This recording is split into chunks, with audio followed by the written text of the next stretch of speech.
Rocky আড্ডা, করে মাঠে আড্ডা, কফি হাউস আড্ডা, ইউথ আড্ডা, পিওর আড্ডা, খোলা মেলা আড্ডা, মন ভালো করা আড্ডা। ইউথ আড্ডা, ইউথ আড্ডা, ইউথ আড্ডা। লেখাপড়া খেলাধুলা সবকিছুতে থাকি আমরা, সব কুল আর সবকেও রাখি। পঞ্চকবি মনে রেখে বাংলা ব্যঙ্গ শুনি, বাড়িয়ে দিলে হাত আমরা বন্ধু হতে জানি। ইউথ আড্ডা, ইউথ আড্ডা, ইউথ আড্ডা।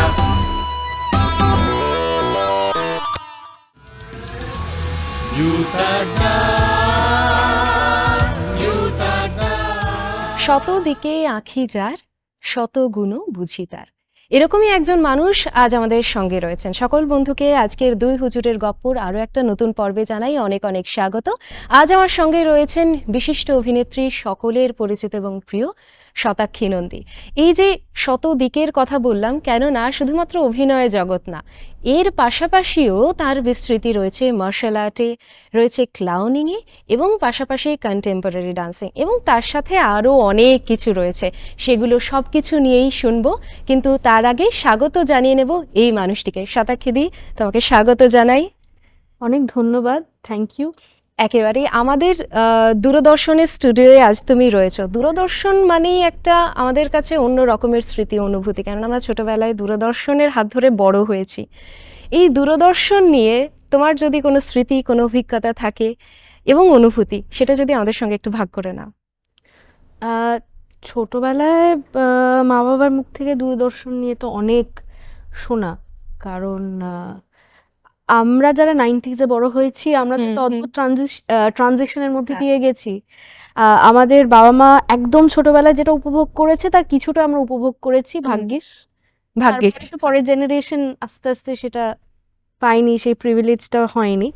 তো ওই স্কুল থেকে ফেরত এসে দূরদর্শনের কিছু প্রোগ্রাম দেখা মায়ের সাথে বা বাবার সাথে, মানে, এবং তাদের বড় হওয়ার সময় তারা যা যা দেখতো, এবং তখন দূরদর্শনের যে theme music, famous theme music, আমরা স্কুলের আড্ডা বলো বা আলোচনা সবকিছুর মধ্যে অনেক সময় আমরা সেটা সেটাকে রিমেক করার একটা চেষ্টা করা হয়, রিমেক করার চেষ্টা, কিছু কিছু টিউন থেকে যায়। মানে এটা হচ্ছে সেই রকম, মানে কুইন্টেসেন্সিয়াল এভারগ্রিন একটা টিউন।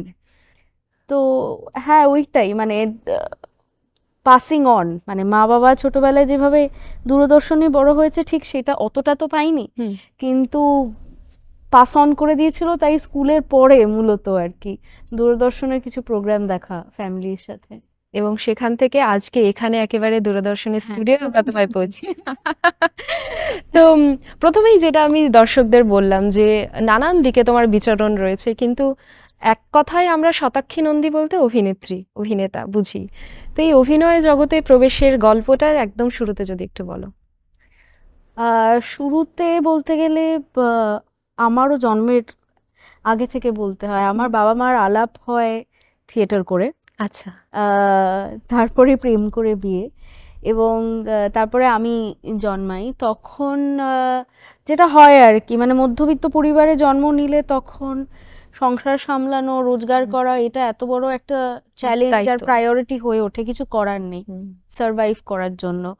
তো সেক্ষেত্রে পারফর্মিং আর্টসের ব্যাকগ্রাউন্ড আমার মা বাবার থাকার সত্ত্বেও আমি একদম ছোটবেলা থেকে যে নাটক করার সৌভাগ্য সেরকম হয়নি, কিন্তু ওদের থেকে যেটা পাওয়া সেটা হচ্ছে ওই প্রবল ইচ্ছা এবং প্রবল একটা প্যাশন, পারফরমেন্স, অভিনয়, নাচ গানের প্রতি। বাড়িতে সারাক্ষণ, মানে এই অন্তত এই এনভায়রনমেন্টটা বাবা মা দিতে পেরেছিল যে আমরা কোনো সিনেমা দেখলে সেটা নিয়ে কথা বলা, হ্যাঁ, কোনো বই পড়লে একটা চর্চা থাকতো সবসময়, সেটা নিয়ে আলোচনা করা, তর্ক হওয়া, গান নাচ নিয়ে। ছোটবেলা থেকে নাচে ভর্তি করে দিয়েছিল, সেটা একটা ভালো দিক ছিল। তো এই করতে করতে আর কি প্রফেশনালি আমি নাচ করা শুরু করি, এবং তার সাথে যেটা হয় আর কি, মানে একরকমের শারীরিক দক্ষতা বা চর্চা থাকলে অনেক সময় সেটা থিয়েটারে মানুষ সেই ছেলে মেয়েদেরকে ঢোকাতে চায় হ্যাঁ। থিয়েটারে। তো আমারও সেইভাবে আর কি হুম। থিয়েটারে প্রবেশ করা এবং ওইটা করতে করতে ক্যামেরার সামনে আর কি কাজ হওয়া, মানে গ্র্যাজুয়ালি এইভাবে।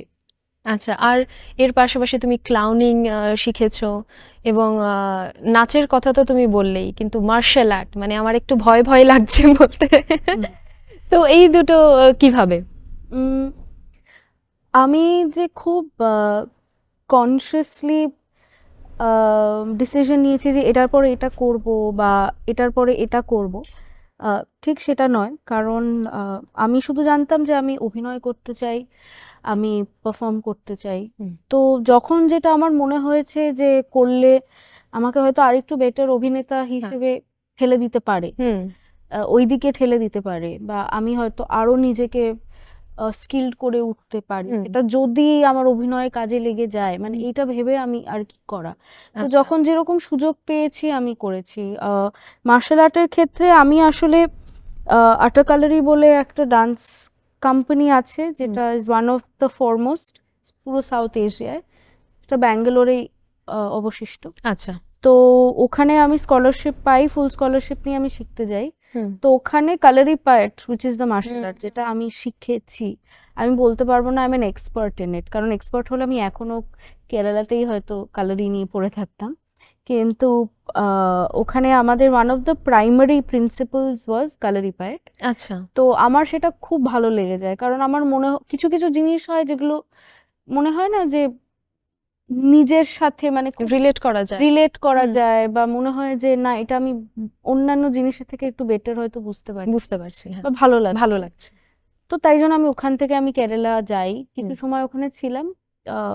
আটাকালির সময় তো রেগুলার কালারি ট্রেনিং হতো, তারপরে আচ্ছা। কেরালাতেও করেছি। করে তারপরে আমি রিয়েলাইজ করেছি কোথাও গিয়ে এটা আমার নিজের থিয়েটার বলো বা অভিনয়ের ক্ষেত্রে অভিনেতার শরীর তো মানে কি বলবো লাইক ক্লে, হুম। তাই না? আজকে এরকম কালকে ওইরকম, নানান রকম ভাবে নানান রূপে, এবং চরিত্রটাই ফুটে উঠবে তোমার। হ্যাঁ, নানান ভাবে, হ্যাঁ, নানান exactly, ভাবে। নিজেকে এক্সপ্লোর করা। হুম। তো শরীরটাও সেরকম একটা ক্লের মতো, হুম। মাটির মতো। তো আমার মনে হয়েছে ওটা কোথাও ওখানে গিয়েও আমাকে হেল্প করছে। তো এই আর সেটার জন্য তুমি দক্ষিণ ভারতে গেলে, গিয়ে দক্ষিণ প্রশিক্ষণ ভারতে গেলাম এবং ওইটা কোথাও গিয়ে ওই ভাষাটা আমার মধ্যে থেকে গেছে। ক্লাউনিং শুরু করেছিলাম কারণ আমি একটা সোশ্যাল মিডিয়াতে দেখেছিলাম a call for artist application, আচ্ছা, আচ্ছা। এবং সেটা একটা ইন্টারন্যাশনাল প্রজেক্ট ছিল, কারণ ইন্ডিয়া থেকে বিভিন্ন অভিনেতাদের সিলেক্ট করা হয়েছিল, হুম। পারফর্মিং থিয়েটার আর্টিস্ট অ্যাক্টরসদের সিলেক্ট করা হয়েছিল। এবং যারা মেন্টর করবে তারা সব বাইরের, মানে হুম। তারা বিদেশের আর ক্লাউনিং হুম। টিচার্স। হুম। তো আমি I was one of them. তো it's a form call commedia dell'arte. আচ্ছা। আমরা চার্লি চ্যাপলিন দেখি, বাস্টার কিটন দেখি, হুম। হুম। হুম। বা অনেক অভিনেতা অভিনেত্রী আছে গোটা পৃথিবীতে যারা কোথাও না কোনো সময় নিজেদের ক্যারিয়ারে কমেডিয়া দেল আর্ট হ্যাঁ। ট্রেন করেছে বা এক্সপ্লোর করেছে, এবং সেটা কোথাও গিয়ে তাদের কাজে দেখা যায়। ইটস দেখা যায়। Basically the technique of exploring comedy and clowning is a part of it. এবং এই কাজটা করতে গিয়ে, ক্লাউনিং করতে গিয়ে আমি যেটা শিখলাম যে সত্যি মানে প্রচন্ড কি বলবো কঠিন। কঠিন তো বটেই, কিন্তু আরেকটা বিষয় হচ্ছে মানে কোনো দুর্দান্ত মানে অস্বাভাবিক অভিনেতাই হয়তো দুর্দান্ত করতে পারে। ক্লাউনিং করতে পারবে। না, আমরা কথা বল। সকলেই জানি যে মানুষকে হাসানো সবথেকে কঠিন কাজ। আর এবারে যে প্রশ্নটা রাখবো শতাক্ষীদি, সেটা হচ্ছে যে আহ, তোমাকে আমরা বিভিন্ন চরিত্রে দেখেছি, কিন্তু প্রত্যেকটা চরিত্র এবং প্রত্যেকটা ছবির কথাই যদি বলি, মূল ধারার থেকে কিন্তু একেবারে ভিন্ন। এই যে চরিত্রগুলো বেছে নেওয়া, ছবিগুলো বেছে নেওয়া, আম, এইগুলো বেছে নেওয়ার পেছনে তুমি কি খোঁজো সেই সময়? আমার তো কবে থেকে আমি বলে যাচ্ছি, মানে আমি যবে থেকে লাস্ট 1-1.5 বছরে যখনই ইন্টারভিউ দিয়েছি আমাকে লোকজন জিজ্ঞেস করছে, আমি একই কথা বলছি, আমি তো আউট অ্যান্ড আউট একটা কমার্শিয়াল মাসালা ফিল্ম বলতে যেটা বোঝায় আমি সেটা করতে চাই। আচ্ছা। কারণ আমি সেটা কখনো করিনি। হ্যাঁ, আমার বলতে পারো যে এই যে ভিন্ন ধরনের চরিত্র হুম। যদি যদি হয়ে থাকে, সেগুলো হয়তো অনেকগুলো নয়, কিন্তু যে কটা যদি হয়ে থাকে তাহলে সেটা হতে পারে একটা কারণের জন্য যে মানে অনেক অভিনেতাদের মধ্যেও আমিও চেষ্টা করি যে এমন কিছু পাওয়ার হুম চরিত্র করা যেটা আগে আমি কখনো করিনি, হুম বা নিজেকে একরকম ভাবে এক্সপ্লোর করা বা অন্যভাবে রেপ্রেজেন্ট হওয়া যেটা আগে কখনো হয়নি। তো এইটার খোঁজে আমি থাকি সব সময়। হুম তো যখন এরকম চরিত্র আসে যেখানে মনে হয় যে আচ্ছা আমি তো নতুন এরকম কিছু করতে হ্যাঁ, পারছি। নতুন কিছু করছি, নতুন কিছু স্কিল তৈরি করতে হচ্ছে, যেমন কাল্পনিক বলে একটা ছবি আমি হুম। করেছিলাম, সেটা রিলিজ আটকে যায় because that's a whole different story. সবার একটা জীবনে কোনো না কোনো এরকম একটা গল্প থাকে, গল্প থাকে, হ্যাঁ। কিন্তু ওই ছবির ক্ষেত্রে আমাকে যেমনি বাইক চালানো শিখতে হয়েছে, আচ্ছা, তো কাল্পনিকের জন্য আমি বুলেট চালানো শিখলাম। বাবা, বাইক বলতে একেবারে বুলেট? হ্যাঁ, মানে আগে স্কুটি, হ্যাঁ। তারপরে বাইক, তারপরে বুলেট বাইক। হুম সাংবাদিকের চরিত্র একদম অন্যরকম। হুম তো ওটার জন্য আমি খুব লাকি ফিল করেছিলাম যে ওই চরিত্র ওরকম কিছু একটা নতুন শিখছি, হুম কিছু একটা নতুন করছি। বা নধরের ভেলায় সার্কাসের পারফর্মারের হুম, একটি চরিত্র, হ্যাঁ। ওইটা আমার জন্য রিলেটিভলি ইজিয়ার ছিল কারণ পারফর্মারেরই চরিত্র, কিন্তু ওই রকম সার্কাসে এমন একটি চরিত্রে অভিনয় করেছি যাকে তার যৌনতা বিক্রি করতে হয়। আচ্ছা। কারণ গ্রামের একটা সার্কাস, সেখানে ম্যানেজার, দুই চরিত্র, নারী চরিত্র আছে, তিনজন আছে ইনফ্যাক্ট, তাদের মধ্যে দুজন, যেটা একজন প্রিয়াঙ্কা দিয়ে অভিনয় করেছে হুম শ্যামা চরিত্রে, আমার চরিত্রের নাম রূপা। হুম তো দুজনকে এক্সপ্লয়েট করা হয়, তারা বিভিন্নভাবে বিভিন্ন জামা কাপড় পোশাক পরে দর্শকের টিটিলেট করা, সেইভাবে টাকা রোজগার করা, তারপরে তাদেরকে লিটারালি বিক্রি করা সেক্স ওয়ার্কার্স হুম, হুম। প্রত্যেক রাতে, মানে এই এক্সপ্লয়টেশনটার মধ্যে দিয়ে আমার চরিত্রটা যায়। তো সেখানেও তো আমি এরকম কিছু আগে এক্সপ্লোর করিনি। এক্সপ্লোর করো। হ্যাঁ, তো সেটাই বললাম, এইটাই কারণ আর কি। প্রত্যেকটা চরিত্রেই আমরা নতুন কিছু না কিছু পাচ্ছি। হুম। আচ্ছা, তুমি আশিস অভিকুন্তক, প্রদীপ্ত ভট্টাচার্য, তানভি চৌধুরী, অভিরূপ এনাদের সঙ্গে কাজ করেছো, তো অভিজ্ঞতা কিরকম? আহ, অভিজ্ঞতা হচ্ছে যে আলাদা, প্রত্যেক মানুষ তারা সবাই এক এক ইন্ডিভিজুয়াল তার নিজের মতন করে কাজ করে। স্ব ক্ষেত্রে প্রতিষ্ঠিত। হ্যাঁ, যেমন অভিরূপের কথা বললে, অভিরূপের সঙ্গে গুড়িয়া বলে একটি ছবি আমি কাজ করেছিলাম। হুম, সেই ছবিটা আসলে একটা বড় পোডিয়ামের জন্য শুট করার কথা ছিল, হুম। তারপরে সেটা ও নিজে থেকে ইন্ডিপেন্ডেন্টলি করে এবং গিয়ে তারপরে ওডেন্স বা ব্রাউনসুইগ মতন দুটো বড় অস্কার কোয়ালিফাইং ফেস্টিভ্যালে ছবিটা যায়। তো অভিরূপ বাসু যে আগে আদিল হোসেন বা রিসেন্টলি রাজশ্রী দেশপান্ডের সঙ্গে কাজ করেছে, করেছেন, হ্যাঁ। তার আগে অভিরূপের সঙ্গে এই ছবিটা করা। তো সেখানে অভিরূপ যেমন নিজের অ্যাক্টরদের কস্টিউম কেনা থেকে আরম্ভ করে উম, আ- ছোট ছোট যে ডিসিশন, সেটা কস্টিউম হতে পারে, সেটা স্ক্রিপ্টের মধ্যে কিছু কোলোকিয়াল শব্দ ব্যবহার করার ক্ষেত্রে আচ্ছা। ধরো বলো, ভিশনটা ইজ ভেরি ইম্পর্টেন্ট। ও যেটা চাইছে সেটাই হবে because it is a director's medium. হুম কিন্তু অভিনেতা হিসেবে আমি চরিত্রটাকে কিভাবে যাপন করে আমার কিরকম মনে হচ্ছে, কি ধরনের কস্টিউম, তার কি ম্যাটেরিয়াল, কি কালার হুম হুম। হওয়া উচিত, সেই পার্সপেক্টিভটাও ও ফ্যাক্টর ইন করে।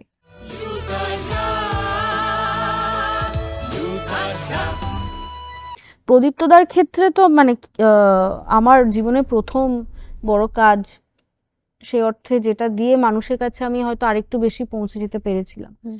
সেটা হচ্ছে প্রদীপ্তদা। তারপরে তো নধরের ভেলা করা। তো এখানে আমার মনে হয় যে প্রদীপ্তদা এমন একজন মানুষ যে আহ, এটা আমি শুনেছি যে প্রদীপ্তদাকে অনেকেই নধরের ভেলা দেখে জিজ্ঞেস করেছে যে আহ, আপনাদের ওয়ার্কশপ প্রসেসটা কিরকম ছিল। হুম। বিষয়টা হচ্ছে যে প্রদীপ্তদার সঙ্গে কাজ করার মজাটা হচ্ছে যে পুরোটা সময় ওনার সাথে মানে কি ওনাকে চেনা, আলাপ হওয়া, একসাথে থাকা, গল্প করা, বিভিন্ন জিনিস নিয়ে আলোচনা করা, সঙ্গে সঙ্গে থাকা, একসাথে বেঁধে থাকা, প্রথম এটাই গোটাটাই ওয়ার্কশপ। আচ্ছা, এই যে আলাদা করে সিনেমা শুটিং এর আগে 15 দিন ওয়ার্কশপ শুধু না, সেটা না, মানে কাজ করতে করতে কাজ কাজ শিখছো, করতে জানছো। করতে আলাপ, এই যে উনি একটা কমিউনিটি তৈরি করতে পারে। হুম, তো being around him is a workshop in itself. আচ্ছা। দুটোই তো মানে ডিসকানেক্টেড বা ডিট্যাচ হচ্ছে না। নয়। হুম। একসাথে অ্যাজ আ কমিউনিটি থাকা এবং ছবির শুটিং করা দুটো আলাদা নয়, হুম ইটস অল দ্য সেম। তো সেটা কোথাও গিয়ে ছবির শুটিং এ রিফ্লেক্ট করে। তানভীর ক্ষেত্রে ওর সঙ্গে বিনিময় বলে একটা ছবি করেছিলাম, হুম যেটা বিভিন্ন জায়গায় ট্রাভেল করেছিলাম। ও রিলেটিভলি নতুন, এখনো এক্সপ্লোর করছে নিজেকে। এটা ওর সঙ্গে আবার কাজ করা ভীষণ অন্যরকম, কারণ ও আহ, একদম পুরনো হাওড়ায় বড় হওয়া মেয়ে, আচ্ছা কিন্তু মারওয়াড়ি ফ্যামিলি, আচ্ছা অথচ ও ব্যাঙ্গালোরে সৃষ্টিতে পড়াশোনা করেছে, আবার ইউকেতে গিয়েও ফিল্ম নিয়ে পড়াশোনা করেছে, কিন্তু ও কলকাতার মানুষ নিয়ে সিনেমা বানাতে চায়। হুম তো ওর একটা ভীষণ একটা গ্লোবাল এক্সপিরিয়েন্স কাজ করে, অথচ আহ, আমি যে কাজটা করেছি ওর সাথে একটি সাধারণ মধ্যবিত্ত বাড়ির হুম নিউলি ওয়েড একটি আচ্ছা মেয়ের গল্প। হুম। তো সেইখানে আহ, কি কোনো এলিট, কোনো ওই রকম কোনো ব্যাপার ব্যাপারটাও উঠে ছিল না আসেনি, যে হ্যাঁ বাইরে থেকে অ্যাজ ইফ কেউ দেখছে। হুম বা অনেক সময় হয় না বিদেশে ইন্ডিয়ান, বা কি বলবো, একদম ইন্ডিয়ান রুরাল স্কেপটা অন্যরকম তুলে ভাবে ধরা, দেখা হ্যাঁ হয়, হ্যাঁ সেইটা নয়, অ্যাজ ইফ এটা কেউ একদম ঘরের এখানকারই কথা কেউ, তুলে ধরা হচ্ছে। হ্যাঁ এখানকারই কেউ সেইভাবে দেখছে। হুম তো প্রত্যেকজনের সাথে কাজ করার তাদের নিজস্ব ইয়ে, তাদের নিজস্বতা রয়েছে, তারা হ্যাঁ, নিজ নিজ ক্ষেত্রে ভীষণভাবে প্রতিষ্ঠিত। একদম। আর এই যে দেখছো যে নিজের কাজ নানান রকম দেশে বিদেশে নানান পুরস্কারে পুরস্কৃত হচ্ছে, সেই জায়গায় সেই মঞ্চে নিজের কাজ দেখতে পেয়ে তোমার কিরকম লাগছে, অনুভূতিটা কিরকম? আহ ভালো তো লাগেই। হুম। সত্যি কথা বলতে গেলে আমি আহ, দেশের বাইরে এখনো কোথাও আচ্ছা যাইনি। আচ্ছা তো আমি না গেলেও আমার কাজ পৌঁছে যাচ্ছে। পৌঁছে যাচ্ছে, এইটা বেশ ভালো হুম লাগছে। কিন্তু এটাও আমার মনে হয় যে আহ, মানে অনেক অভিনেতা আছে যাদের কাজ বিদেশে বড় বড় ফেস্টিভ্যালে যাচ্ছে, হুম তারাও তখন যাচ্ছে ওখানে। তো আশা করব যে কোনো একটা পয়েন্টে আমিও আমার কাজের জন্য বিদেশে গেলাম করতে। আচ্ছা, এবার তোমার নিজস্ব থিয়েটার প্রোডাকশন নিয়ে একটু শুনবো। মেয়েদের খেলা আর কথা রয়েছে, আরো অনেক প্রোডাকশন তোমার রয়েছে, সেগুলো নিয়ে যদি একটু বলো। আম, বিশেষ করে নারী চরিত্র দিয়ে নিয়ে তুমি একটা অন্যভাবে ফুটিয়ে তুলেছো, সেটাও যদি একটু বলো যে এই ভাবনাটা কিভাবে এলো। প্রথমে আমি যেটা নিজের নিজের তৈরি করা, হুম সেটা হচ্ছে স্ট্রেঞ্জ ফ্রুট বলে। হুম কারণ স্ট্রেঞ্জ ফ্রুট আসলে একটি ডান্স থিয়েটার ছিল, এটা সোলো ডান্স কম্পোজিশন ছিল, যেটা আমি চেন্নাইতে একটা ডান্স অ্যাওয়ার্ডসের জন্য একটা কম্পিটিশনের জন্য সিলেক্টেড হয়েছিল। তারপরে আমি ডিসাইড করি যে এটা একা করা সম্ভব না, এটা একটা হুম অনসম্বল হিসেবে করা দরকার, যেখানে একাধিক মানুষ পারফর্ম হুম করবে। আমি সেইভাবে ওটাকে ভিজুয়ালাইজ করা শুরু করি। তো স্ট্রেঞ্জ ফ্রুট মূলত হচ্ছে একটি গান থেকে একটি কবিতা, তারপরে সেটা গান গাওয়া হয়, বিভিন্ন ব্ল্যাক সিঙ্গার্স ইন আমেরিকা তারা গেয়েছে। হুম উম, কবিতাটা বেসিক্যালি হচ্ছে 1913 সালে যখন গায়ের চামড়া, এই যে রেসিজম, হুম এটার জন্য যখন কালো চামড়ার মানুষের ঝুলিয়ে মারা হতো, হুম তখন অ্যাজ ইফ গাছ থেকে ফল ঝুলছে হ্যাঁ এরকম দেখতে, তাই জন্য তার নাম স্ট্রেঞ্জ ফ্রুট। আচ্ছা তো ওইখান থেকে কবিতাটা বানানো। হুম তো ওটার থেকে আমি ডান্স থিয়েটার তৈরি করলাম। তো ওটা 3জন পারফর্মার অন স্টেজ আর 4জন লাইভ আচ্ছা মিউজিশিয়ান, 3জন ফিমেল পারফর্মার্স, কারণ I wanted female bodies hmm hmm on hmm stage. কারণ আমরা আমাদের অভিজ্ঞতা, ট্রমা, হুম অনেক কিছু, হ্যাঁ এটার একটা রাজনীতি রয়েছে, there is a politics to it. রাজনীতি মানে আমি পলিটিক্যাল পার্টিজান পলিটিক্সের কথা বলছি হুম না, আমাদের আশেপাশে পরিস্থিতি, সেটার সেটাকে সঙ্গে। বুঝিয়ে তোলার জন্য একটা নারী চরিত্রের ডিমান্ড ছিল। তুমি তো মানে থিয়েটারের কথা বলছো, সিনেমা সিরিজ করছো, একের পর এক দুর্দান্ত সিরিজ করেছো, এখানে বিরোহী করেছো, ফেলুমিত্তিল্লেন করেছো, ইন্দু করেছো। তো কোথাও গিয়ে মানে কি মনে হয়েছে যে থিয়েটারে মানুষ বা অভিনেতা নিজেকে অনেকটা এক্সপ্রেস করতে পারে, নাকি সিনেমা তার কাছে অনেকটা বিচরণের জায়গা হয়ে দাঁড়ায়? আম, খুবই কঠিন প্রশ্ন। আমার মনে হয় যে মানুষ দুটোই একই লেভেলে, হুম একই স্ট্যান্ডার্ডে করে যাচ্ছে, সে হয়তো আরো ভালো উত্তর দিতে পারবে। কারণ আমি সত্যি কথা বলতে গেলে অনেক দিন হয়ে গেল স্টেজে উঠে থিয়েটার করা, প্রপার নাটক করা অনেক দিন করা হচ্ছে না আনফরচুনেটলি। আমি করতে চাই, কিন্তু কোনো না কোনো কাজের ক্ষেত্রে সেটা শুটিং বা ইত্যাদি সম্ভব ক্ষেত্রে হচ্ছে না, সম্ভব হ্যাঁ। হচ্ছে না। আশা করছি খুব শিগগিরই করতে পারবো। তো আমার মনে হয় যে দুটোর এক্সপিরিয়েন্স খুব আলাদা। হুম আমি এমনভাবে কাজ করেছি যে দুটো আমি একসাথে প্যারালালি করেছি। হুম তো আমার এক্সপিরিয়েন্স থেকে আমি বলবো দুটো কোথাও না কোথাও আমার জন্য ইন্টারকানেক্টেড। হুম মানে আমি যখন স্টেজে পারফর্ম করছি, হুম। তার হয়তো 1 মাস বাদে আমার ক্যামেরার সামনে হয়তো কোনো অভিনয়ের কাজ এলো। হুম তো দুটোই সবসময় আমার সাথে প্যারালি ক্ল্যাশ করেনি, কোএক্সিস্ট করেছে, প্যারালি একসাথে চলতে আচ্ছা। থেকেছে। তো আমি থিয়েটারের নাটকটা তোলার সময় তো বেশ অনেক মাসের একটা প্রসেস চলে, আমরা একসাথে রিহার্সাল করি, একসাথে প্রস্তুতি নিই, তারপরে অনেক একটা লম্বা অনেক কিছু, process শুধু তো অভিনয় না, কস্টিউমও দেখতে হয়, সেট হুম। দেখতে হয়, লাইটের ব্যাপারটা বুঝতে হয়, প্রোডাকশন সামলাতে হয়। হুম। সেটা তো যারা অভিনয় করছে তারাই আমরা করি, মানে হুম। এরকম কোনো হায়ারার্কি নেই যে থিয়েটারের অভিনেতা ক্ষেত্রে, শুধু স্টেজে হ্যাঁ, এসে অভিনয় আলাদা। করে যাবে, কস্টিউম অন্য কেউ দেখবে। আমরা কস্টিউমও ইস্ত্রি করি, স্টেজে অভিনয়ও করি। হুম তো এই গোটা প্রসেসের মধ্যে যা শিখছি সেটা কোথাও গিয়ে আমার মনে হয়েছে আমি যখন ক্যামেরার সামনে অভিনয় করছি কাজে লাগছে। ট্রিকল ডাউন করছে, কোথাও সেটা গিয়ে ফিল্টার ইন করছে বা কাজে লাগছে। হুম উল্টোটা কিনা আমি জানি, বলতে পারবো না, কারণ সিনেমার ক্ষেত্রে গোটা মানে একটি সিনেমায় অভিনয়ের ক্ষেত্রে এত ইন্টারনাল হয়ে যায়। হুম মানে ক্যামেরা তো সব দেখে, সব দেখে, হ্যাঁ। মানে হয়তো ক্যামেরাকে ফাঁকি দেওয়া সম্ভব। হ্যাঁ, মানে মনে হচ্ছে হয়তো খুব ছোট্ট একটা মাইল্ড চেঞ্জ অফ এক্সপ্রেশন বা মুভমেন্ট অফ আ মাসেল বা খুব ছোট্ট তাকানো, সেটা হয়তো খুবই সামান্য, মানে সেটা হয়তো এমনি চোখে হয়তো কারোর ধরা পড়বে না, কিন্তু ক্যামেরায় ধরা পড়বে। অবশ্যই ধরা পড়ে। তো সেই মাইল্ড ইন্টারনাল একদম সাটল জিনিস তো স্টেজে সম্ভব নয়, কারণ একদম লাস্টে দূর অবধি যে বসে আছে হুম সে দেখতে পাচ্ছে কিনা, শুনতে পাচ্ছে কিনা, দ্যাট ইজ আ প্রায়োরিটি। হ্যাঁ। তো কিন্তু কোনটাতে বেশি স্যাটিসফাইড তুমি যদি প্রশ্ন বলো, আমি অবশ্যই থিয়েটার না করলে আমি হয়তো সিনেমায় ঢুকতে পারতাম না, কারণ আমার জার্নি ওইভাবে হয়েছে, প্রথমে ওটা এসছে, তারপরে সিনেমায় অভিনয় করা। আগামী প্রজন্মের যারা অভিনেতা অভিনেত্রী এবং যারা অভিনয় শিখতে চাইছে, যারা থিয়েটারের সঙ্গে নিজেদের বাঁধতে চাইছে, তাদের তুমি কি বার্তা দিতে চাইবে? আমি শুধু বলতে চাইবো যে অবশ্যই এটা অত ইজি নয়।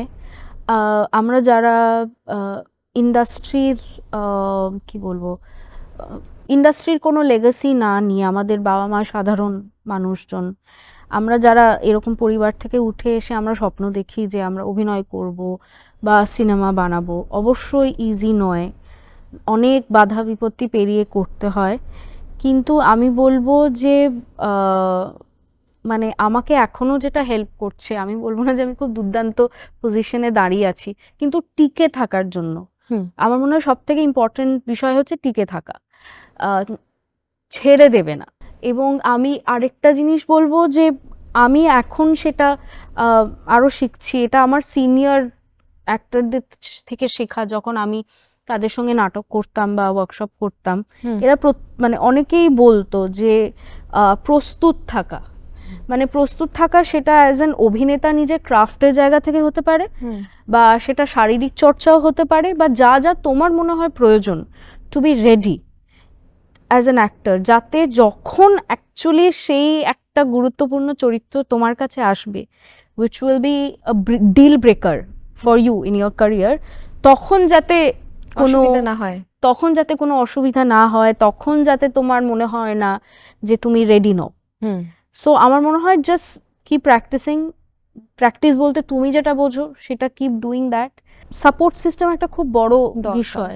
কেউ যখন কাঁধে হাত রেখে বলে যে চালিয়ে যাও, খুব ভালো হচ্ছে, বা হার মেনো না, চলে যাও, মানে এটা কিন্তু খুব ইম্পর্টেন্ট। বা একজন অ্যাক্টর এর কাছে যখন একজন অডিয়েন্স এসে বলছে যে তোমার অমুক কাজে তোমার অভিনয় খুব ভালো লেগেছিল, এটা সত্যি একজন অ্যাক্টরকে যে কি রকম আপলিফট করে আমরাই জানি, কিন্তু অনেক সময় সাপোর্ট সিস্টেম পাওয়া যায় না। যারা পায় তারা ভেরি লাকি, কিন্তু যারা পায় না, যেখানে দিনের শেষে বাড়ি ফিরে কেউ বা কারা, কোনো বন্ধু হোক পরিবার হোক, কেউ এসে বলছে, মানে there is someone there to support you mentally and emotionally.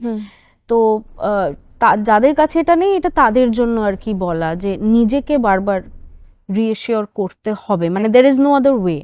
একদম সেটাই।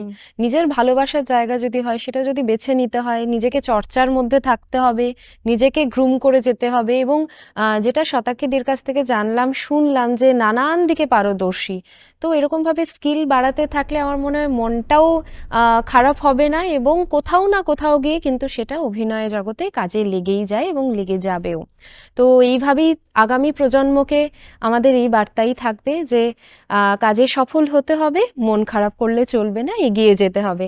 আজকের দুর্দান্ত এই আড্ডা থেকে বেরোতে ইচ্ছে করছে না, কিন্তু সময় মাঝে মাঝে এসে বলে দিয়ে যাচ্ছে যে এবার বিদায় নিতে হবে। অনেক কিছু জানা বাকি রয়ে গেল তোমার কাছ থেকে, কিন্তু আবারও অন্য কোনো দিন আড্ডা হবে, এই আশাই রাখছি। দর্শক বন্ধুদেরও সঙ্গে পাবো। শতাক্ষী, অনেক অনেক ধন্যবাদ আমাদের সঙ্গে থাকার জন্য। থ্যাংক ইউ, অনেক ধন্যবাদ আমায় ডাকার জন্য। আমার খুব ভালো লাগলো তোমার সাথে আড্ডা দিয়ে। আরো যেন দেখা হয় আমাদের। একেবারেই তাই। আবারও দেখা হবে বন্ধুর সঙ্গে। দেখতে থাকুন দুই হুজুরের গপ্প, শুধুমাত্র কলকাতা দূরদর্শনে। নমস্কার। Thank you.